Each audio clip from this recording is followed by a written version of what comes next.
बना हुआ है? ये पत्थरों पत्थर से और या पहाड़ से?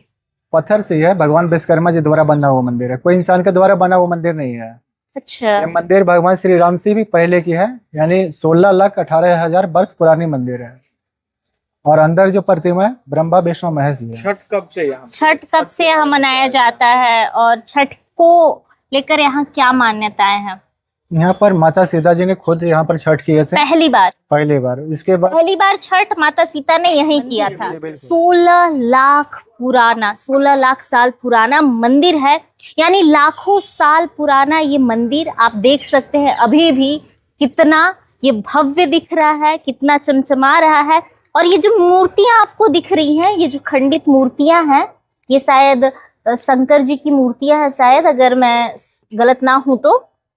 ये मूर्तियां भी, जो भी आपको ये खंडित मूर्तियां दिख रही हैं, ये भी 16 लाख साल पुरानी मूर्तियां हैं। एक ऐसा मंदिर जहां से छठ पर्व शुरू होता है।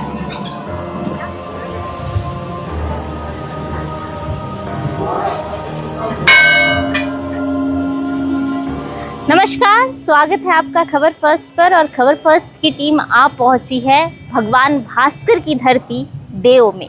जी हाँ, औरंगाबाद का देव सूर्य मंदिर, जहाँ पर भगवान भास्कर की पूजा होती है। ये जो ऐतिहासिक मंदिर आपको दिखाई दे रहा है, पौराणिक मान्यताओं के अनुसार इस मंदिर को भगवान विश्वकर्मा ने एक रात में बनाया है। मंदिर की हर एक प्रतिमा में छुपा हुआ है अदृश्य शक्ति, जिसे देखकर औरंगजेब भी भाग खड़ा हुआ। आपको बता दें कि आज भी इस मूर्तियों में एक अजब सी शक्ति है, जिसे श्रद्धालु महसूस करते हैं।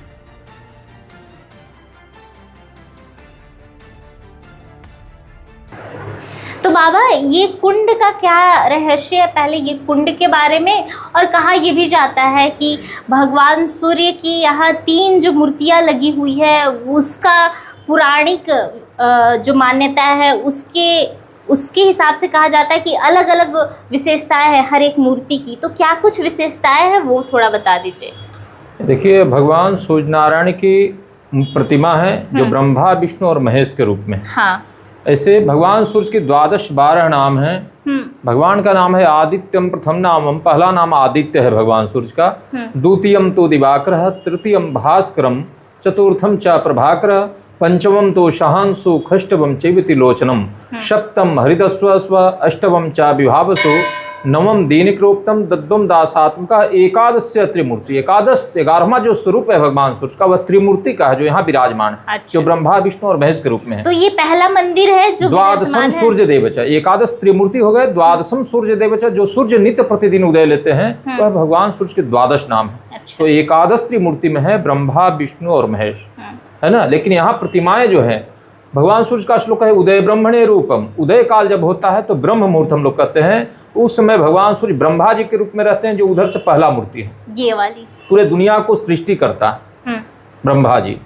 मध्याह्ने तु महेश्वर, मध्याह्न काल जो होता है वह महेश्वर यानी भगवान शिव के रूप में, जो बीच वाले मूर्ति हैं भगवान शिव के रूप में, जो पूरे दुनिया को संहार करता है। अस्तमाने स्वयं विष्णु, अस्त काल जब सायं काल होते हैं तो भगवान सूर्य विष्णु का रूप धारण कर लेते हैं, जो किनारे वाले, जो पालन करता कहे जाते हैं। त्रिमूर्ति चाह दिवाकर, तीनों मूर्ति मिलाकर दिवाकर यानी सूर्य हैं। और नीचे में जो यहाँ देख रहे हैं, यह भगवान सूर्य की सारथी है, 7 घोड़े के रथ। भगवान सूर्य का श्लोक है एक चक्र रथोजस्य दिव्य कनक भूषित शौमे भवतु सुप्रीता पद्महस्तु दिवाकर। भगवान सूर्य के रथ में 7 घोड़े हैं और एक ही पहिया का रथ है। ऐसे बनाने वाले 2 पहिया बनाते हैं, लेकिन एक ही पहिया का श्लोक के अनुसार रथ है। और 7 घोड़े, जो 7 घोड़े नीचे लगे हुए, भगवान एक तरह से रथ पे सवार है। और छठ को लेकर क्या परंपराएं हैं, कि क्या मान्यताएं हैं, पौराणिक कथाएं क्या है? देखिए, पौराणिक कथाएं हैं, भगवान सूर्य ही हैं जो एक प्रत्यक्ष देवता और प्रमाणित है। बाकी देवताओं को हम लोग कल्पना करते हैं, बाकी सूर्य भगवान को हम लोग प्रत्येक दिन दर्शन करते हैं। आज भी लोग कहते हैं कि भगवान है नहीं, अरे मानो तो देव नहीं तो पत्थर। आज भी भगवान विराजमान है, और तभी तो इतना संख्या में लोग यहाँ छठ पूजा करते हैं। जब उनकी कामनाएं पूर्ति होती है तो भगवान में जागृति है, तभी तो उत्पन्न होता है इस तरह का। तो छठ पूजा जो हिंदू परंपरा का है कि पूरे 9 ग्रहों के मालिक सूर्य होते हैं।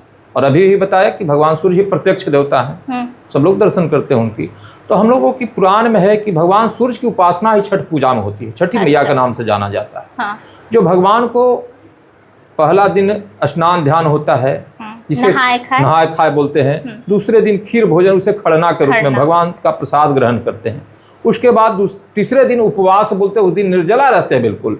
और सायं काल में जो भगवान डूबते हैं उस समय अर्घ होता है। चौथे दिन प्रातः कालीन उदयकालीन भगवान सूर्य का अर्घ होता है। तो ये भगवान सूर्य की ही उपासना है छठ पूजा में, इसलिए भगवान सूर्य की आराधना किया जाता है। और भगवान सूर्य 9 ग्रहों के मालिक हैं और जिस भी कामना से लोग करते हैं उनकी पूर्ति होती है, इसलिए छठ पूजा विशेष रूप से लोग करते हैं। बाबा एक चीज मैं और चाहूंगी कि आप ये भी दर्शकों को बताएं कि छठी मैया और सूर्य देवता का क्या रिश्ता था, उसके बारे में थोड़ा विस्तार से भगवान सूर्य जो है, इनके पिता का नाम आदित्य है और इनकी पत्नी का नाम संज्ञा है और इनकी पुत्री है छठी मैया के रूप में, है ना। और उन्हीं के रूप से इनका पूजन, वह भगवान से आराधना किए थे पुत्री को। आज भी नहीं लोग गीत गाते हैं छठ माई के नाम पर, पुत्री का उसमें वर्णन होता है गीत में। तो छठी मैया जो है वो भगवान सूर्य की ही पुत्री है। और भगवान सूर्य के पिता है कश्यप और पत्नी है संज्ञा, है ना। तो अनेकों तरह से आज भी छठ पूजा में इनकी महत्ता है। और यहाँ जो सूर्य है बता ही दिए तीनों मूर्तियों का।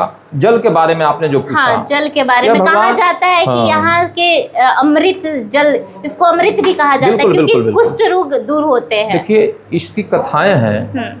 यह मंदिर जो निर्माण हुआ है, जो वर्तमान मूर्ति देख रहे हैं, इससे पौराणिक मूर्ति भी यहाँ विराजमान है। जिसे मुगल साम्राज्य, बाहर में दिखाएंगे भैया आपको, जिसे मुगल साम्राज्यों ने खंडित किया। जैसा विशाल यह मंदिर है वैसा विशाल मूर्ति हुआ करते थे। अच्छा। लेकिन हिंदू धर्म में प्रमाणिकता है कि खंडित मूर्तियों को पूजा निषिद्ध है। लेकिन राजा ईला के पुत्र एल को, जैसे कुष्ठ के बारे में आपने पूछा, तो राजा ईला के पुत्र एल को पूरे शरीर में कुष्ठ का रोग था। अच्छा।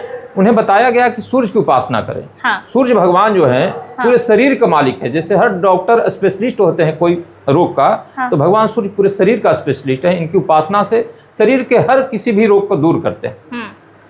तो जब भगवान सूर्य की उपासना से दूर होते हैं, तो जो राजा ईला के पुत्र एल को कुष्ठ था, तो वह देव मंदिर आए। यहाँ दर्शन के पश्चात उनको प्यास लगती है, तो अपने आज्ञाकारियों को जल को प्रबंध करने के लिए कहते हैं। तो मंदिर के सिवा पूरा जंगल है देव, उस समय की बात है।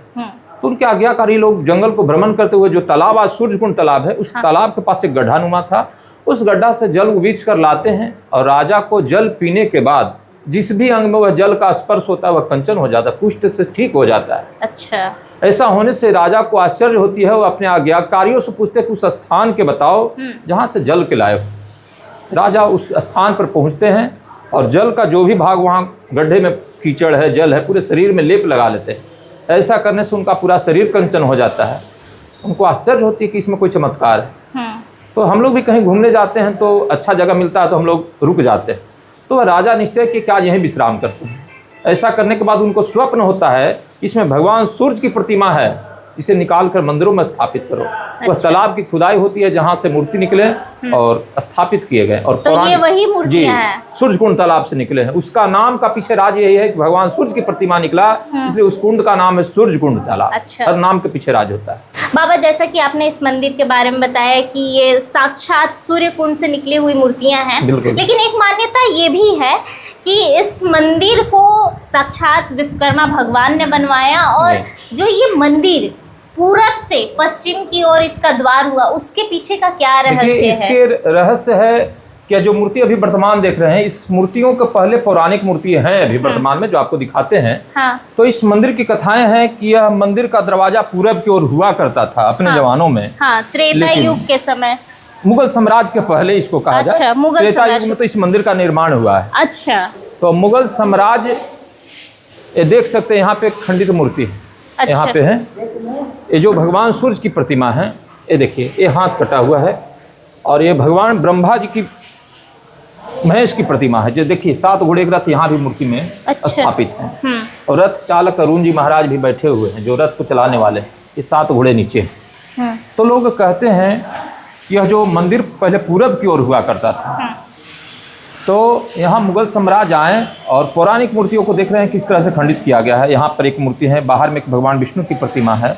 तो मूर्तियों को खंडित जब करना प्रारंभ किए तो जो लोग रहे होंगे उस समय, उनका कहना था कि ये हिंदुओं का आस्था है और जागृत देवता है, इनमें शक्ति है।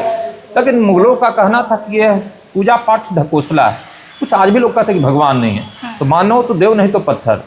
तब मुगल सम्राट को लोगों ने कहा कि आप कैसे कह सकते हैं कि हमारे देवताओं में शक्ति नहीं। तो उनका यही प्रश्न था कि अगर आपके देवताओं में शक्ति है तो 24 घंटे के अंदर इस मंदिर का दरवाजा अगर पूरब से पश्चिम हो जाता है तब जानेंगे सत्य है, अन्यथा पूरे मंदिर को तोड़ देंगे। अब तो भगवान की भी धर्म संकट हो गई, अगर ऐसा नहीं होता है तो पूरा मंदिर टूट जाएगा, आस्था से विश्वास उठ जाएगा। तो 24 घंटे का समय उन लोगों ने, मुगल साम्राज्यों ने दिया। तो भगवान की कृपा हुई तो अर्धरात्रि जब आधा रात बीतता है तो यह पूरा दरवाजा ही नहीं बल्कि पूरा मंदिर पूरब से पश्चिम की ओर घूम जाता है। अरे वाह। उसके बाद से आज तक पश्चिमाभिमुख है, यही रीजन है मंदिर पश्चिम होने का। पूरे भारत में ये पहली ऐसी मंदिर है, अद्वितीय है। ऐसा मंदिर आपको कहीं नहीं दिखेगा। पूरब उत्तर दक्षिण दिशा होगा लेकिन पश्चिम का दरवाजा आपके किसी भगवान के मंदिरों में नहीं मिलेंगे। जो विशाल मंदिर है, इसे बनाने के लिए कोई बना दे अलग बात है, लेकिन पौराणिक मूर्ति मंदिर कहीं नहीं मिलेगा। और छठ को लेकर यहाँ क्या मान्यताएं हैं उसके बारे में भी थोड़ा बताइए। देखिए, छठ कहानी, छठ से रिलेटेड जो कहानी, छठ से रिलेटेड जो है ये सब सूर्य की उपासना है।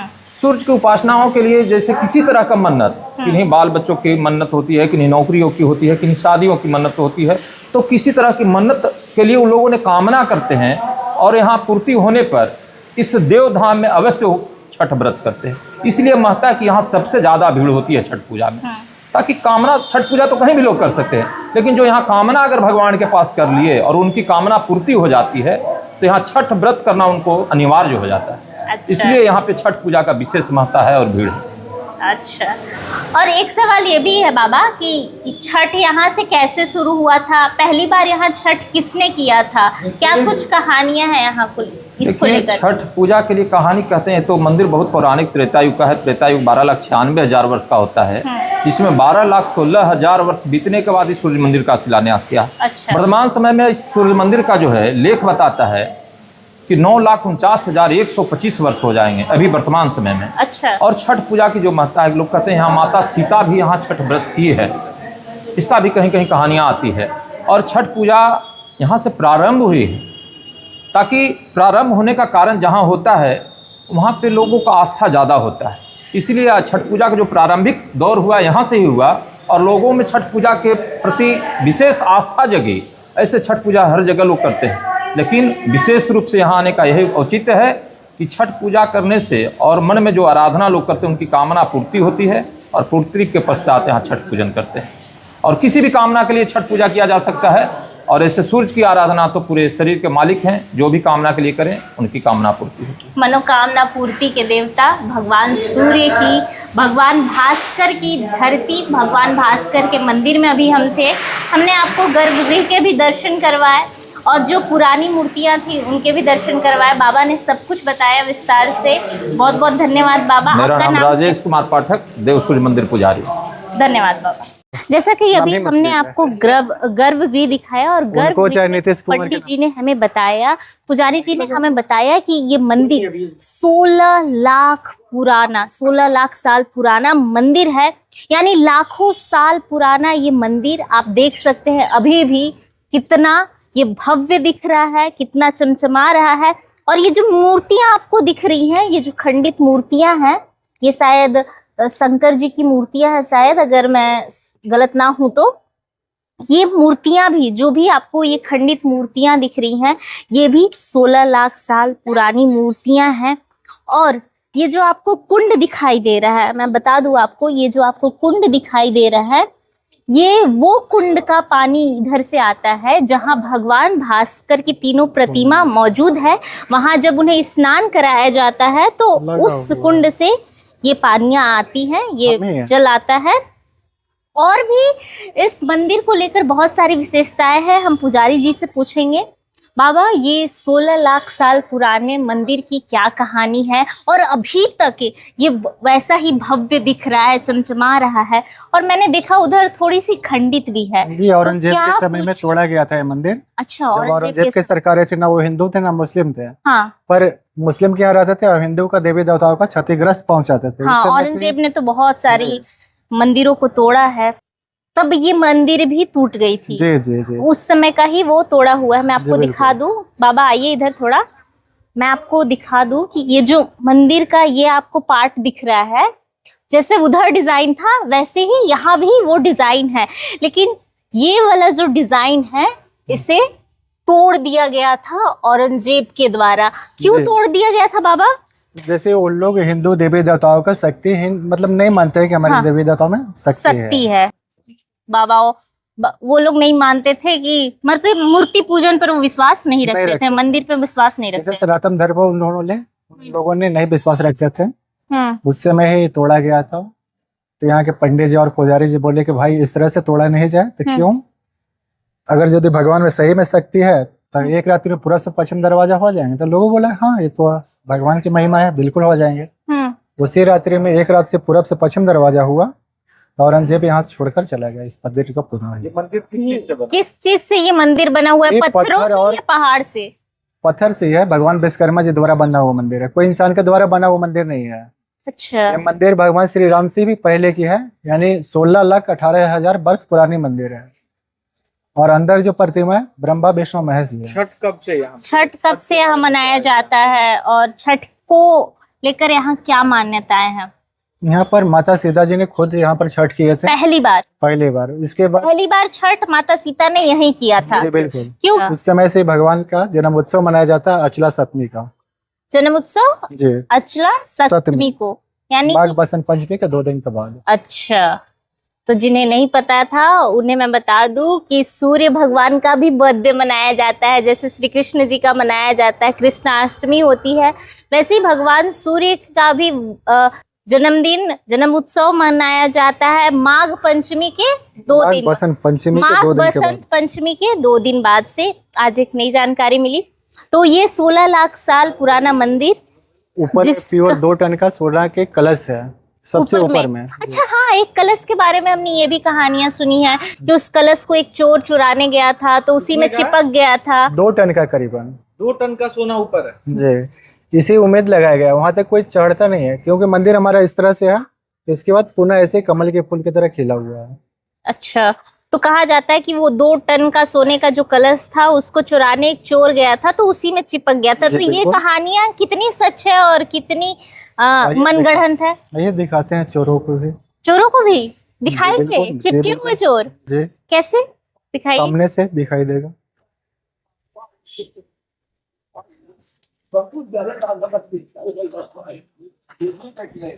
यहाँ से दिखाई देगा वो? जी, इस जगह से। किस जगह से? ये पर्टिकुलर इसी जगह से दिखाई देता है? जो कबूतर दिख रहा है शेर से नीचे, हाँ वहां से 2-3 हाथ नीचे पर देखिए किसी मूर्ति बना हुआ दिख रहे हैं, हाँ, वो चोर है। वो जो चिपका हुआ दिख रहा है ऐसे लटका हुआ, जी जी, तो वो इधर ही है कि उधर भी वैसा ही? 4 जन है। 4 जन है, तो चारों 4 कोने से चढ़ रहे थे क्या? नहीं, एक ही तरफ से 4 जगह से, मतलब कुछ हट गया। तो यहाँ पर है वो जी। जो कबूतर दिखाई दे रहा है, जी बिल्कुल। वो चोर की मूर्तियां हैं।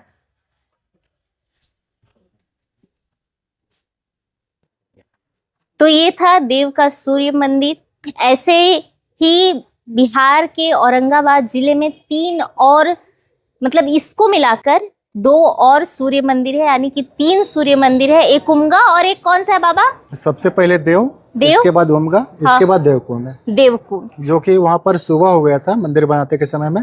उस समय भगवान विश्वकर्मा जी द्वारा रोक दिया गया है। तो वो आधा ही बना। मैं आपको बता दूं कि एक ही दिन में, यानी कि एक ही रात में भगवान विश्वकर्मा ने इस देव सूर्य मंदिर के जैसे 2 और सूर्य मंदिर बनवाए, एक उमगा और एक देवकुंड। जो कि देवकुंड था वो आधा ही बन पाया क्योंकि वो बनाते बनाते सुबह हो गई थी, इसी वजह से। बहरहाल ऐसी तमाम खबरों के लिए बने रहे खबर फर्स्ट के साथ।